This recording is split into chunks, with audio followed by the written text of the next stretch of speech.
Video po natin itong mga kamatis ko. Ayan, marami pong bunga. Ayan po, kita po, marami pa silang bulaklak. Usually po ang tinatanim ko na tomatoes ay yung malalaki para po sa sa pang burger, pero ito masarap itong kunin lang at kainin. Pag nahinog na yan, siguradong bigla na lang mawawala yan sa sa puno. Yan po, meron pa doon at meron ng nahinog na isa doon.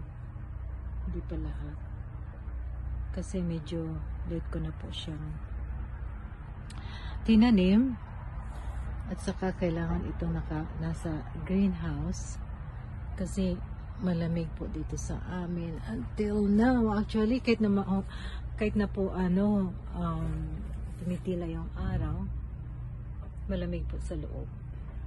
Hindi, sa labas pala. Sorry. Ayan po, malamig sa labas.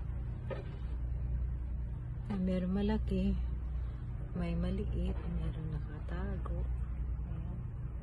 Ganda. Maingay po dito sa amin. Kapitbahay. Maingay.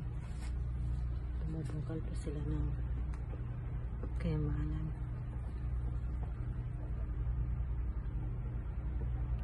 Sarap niyan pag hinog na lahat. May yata isa, parang may sira yung isa doon.